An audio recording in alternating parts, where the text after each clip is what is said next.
Olá, bom dia, tudo bem? Como você está? Eu espero que você esteja bem. A gente continua falando de é tempo de renovar a fé. E de que forma mais interessante renovar a fé do que quando nós nos dispomos a orar, a jejuar. E como eu falei ontem para vocês, hoje eu gostaria de falar um pouquinho sobre os 21 dias do jejum de Daniel. E eu trouxe a Nice para estar aqui. Nice é uma grande entusiasta do livro de Daniel. Ela já leu, quantas vezes você já leu o livro de Daniel, Nice? Acho que umas 4 vezes. Mais ou menos umas 4 vezes ela já leu o livro de Daniel. E todas as vezes ela se encanta, ela tem uma paixão pelo livro de Daniel.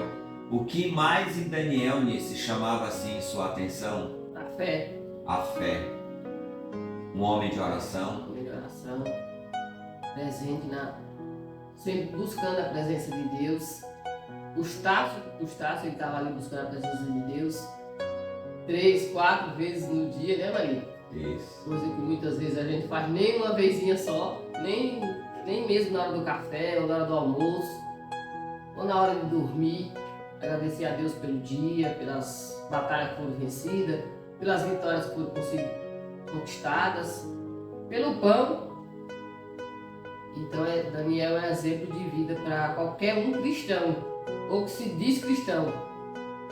Quando nós nos dispomos a buscar ao Senhor, a colocar a nossa vida diante do altar do Senhor, a gente deve realmente ter essas coisas em mente. Devemos buscar a Deus com a inteireza de nosso coração. E Daniel nos inspira muito. Daniel havia feito aquela oração, sabe, que levou ele a estar orando e procurando entender o que viria no final dos tempos. Então, quando ele se depara ali com aquela situação, ele diz: meu Deus, e agora? O que é que eu vou fazer? Então Daniel, no capítulo 10, vai dizer assim, capítulo 10, versículo 2: naqueles dias, eu, Daniel, estive triste por 3 semanas completas. Manjar desejável não comi, nem carne nem vinho entraram na minha boca, nem me ungi com unguento, até que se cumpriram as 3 semanas. Versículo 4 diz assim: no 24º dia do primeiro mês, eu estava às margens do grande rio Tigre. Levantei os olhos e vi um homem vestido de linho e os seus lombos cingidos com ouro fino de Ufaz. A gente sempre que fala de jejuar, as pessoas dizem assim: mas você está jejuando com um propósito? Para ganhar um carro, para ganhar uma casa, não é, Nice? E a intenção do jejum, eu acredito que Daniel, a intenção dele de ter essa vida de comunhão e de oração com Deus, e o que levou ele a jejuar é ter uma intimidade maior com Deus, aumentar a sua sensibilidade para ouvir, para compreender e para aprender com Deus. Você concorda com isso, Nice? Com certeza. Com Deus não se faz barganha. Com Deus não se faz barganha? Eu posso até enganar você, Reginaldo, mas a Deus eu não engano. É como nós falamos aqui nas orações, não adianta eu falar para Deus: ô Senhor, palavrinhas bonitas, meu coração está querendo matar um. Então seja sincero com Deus, porque eu posso enganar o homem, mas a Deus eu não engano. E o jejum, ele dá assim uma intimidade muito grande para Deus. E as pessoas acham que quando você faz o jejum, você vai ficar triste, abatido. Ao contrário. Eu, por exemplo, quando eu estou jejuando, eu me sinto muito mais forte. É um grande problema aqui em casa quando a gente faz jejum, porque uma das coisas que a gente tira é o nosso café. Porque os outros alimentos, eles são essenciais na nossa vida, mas o café não é nisso. O café deixa a gente bem nervoso. Fica lá, Pedro. Não dá não. Olha o Pedro aparecendo aqui só de pijama. Meu Pedro, espera aí um pouquinho, ele acabou de acordar. Não é nisso? O café para nós é algo que faz parte da nossa vida, do nosso dia a dia. Então no nosso jejum, o café, o açúcar como disse Daniel, tirei as coisas prazerosas para que eu pudesse estar ali numa maior comunhão com Deus. Nisso vem de uma cultura, por exemplo, eu praticamente nasci e me criei em lar evangélico, mas nisso vem de uma cultura católica, não tinha muito por hábito jejuar. Como que foi, Nice, para você fazer os seus primeiros jejuns? Tinha o hábito de jejuar, obrigado, na Semana Santa, mas assim, a explicação do que significava o jejum, não tinha.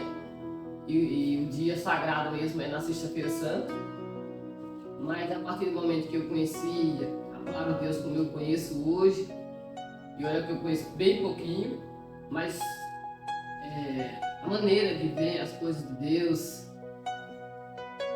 tem vezes que é difícil, né? Porque é aquela comida que você não quer comer, que não faz muita diferença, quando você faz um propósito que eu não vou querer comer isso aqui por esses dias, chega bem latente. Mas Deus é maravilhoso. E no segundo, terceiro dia, não sei quantos dias, normalmente as pessoas fazem 7, 15 dias, você já não sente mais falta. Deus te supre de tal forma que você não sente nem fome. Não é, marido? Gente, a gente costuma fazer os jejuns pelo menos 1 ou 2 vezes por ano. Às vezes eu digo, Nice, vamos jejuar, vamos nos preparar, fazer um jejum para a gente buscar uma intimidade maior com Deus. Então isso nos ajuda muito, às vezes até mesmo no nosso próprio relacionamento. Mas o que eu te perguntei, Nice, é fácil jejuar? Os problemas somem durante ele? Ao contrário, o que acontece? Ai, Deus! Como eu falei esses dias para uma colega, eu falei, aquilo que você pede para Deus, não pense que vem de graça. Tem um preço. Porque Cristo pagou um preço. E foi por nós. Então, quando você se propõe a fazer alguma coisa realmente para o Senhor, se prepare, porque as setas vêm. E setas feias. E coisas que você fala, meu Deus. E aí, às vezes, você esquece, né, do seu propósito e cai na armadilha do capeta. Ou nas suas próprias armadilhas. Mas faz parte da vida. E como eu vi esse dia de uma colega, fizeram uma pergunta para ela como era que fazia o jejum de Daniel. Gente, o jejum de Daniel é o jejum de Daniel. Faça o seu jejum. Aí eu achei muito interessante. Falei, realmente, concordo plenamente. O jejum de Daniel foi o jejum de Daniel. Nós não somos Daniel. Lutamos para ser um pouquinho, né, marido? Mas não somos Daniel. Não somos usados como Deus usou Daniel. Cada um Deus deu uma capacidade, um dom, mas Daniel foi Daniel, gente. E nós somos nós. É igual o Jó, né, marido? Eu falo, quem dera eu fosse pelo menos o dedo mindinho da fé que Jó teve. Da paciência de Jó. É isso aí, pessoal. Então a nossa palavra de hoje é mais ou menos essa, né? Explicando um pouquinho sobre o que é o jejum e a importância do jejum. A importância do jejum é para você estabelecer uma intimidade maior com Deus, uma comunhão maior com Deus e você superar alguns desafios pessoais, como a Nice disse. Quando a gente se propõe, né, quando a gente tem um propósito de jejuar, às vezes a gente é testado de forma muito dura, de forma muito cruel. Chegam coisas para nos atingir, nos afetar, que, cara, falta é jogar a gente no chão. Mas eu estava aqui, né, lendo a minha Bíblia, né, a Bíblia do Mateus, que é a Bíblia que está comigo esses dias, e eu achei um papelzinho aqui na Bíblia dele, muito lindo. Ele diz assim, a pureza do ouro provém do fogo. Então, se você quer ter uma intimidade maior com Deus, se você quer ter uma comunhão maior com Deus, certamente as coisas vão tentar tirar essa comunhão, acabar essa comunhão, diminuir isso. Mas se você perseverar na sua oração, no seu jejum, na sua comunhão, dá certo. Não dá certo nisso? Dá certo. Tem o sim e o não de Deus. É fácil? Não. Mas a gente está aqui. E como diz o marido da minha mulher, se fosse fácil não teria graça, né? Então, que o Senhor Deus abençoe o teu dia, que o Senhor Deus te ajude a permanecer nessa fé, na paz e na graça do Senhor, e que o seu dia seja grandemente abençoado em nome de Jesus. Amém? Deus te abençoe. Até amanhã, querendo o Senhor, viu?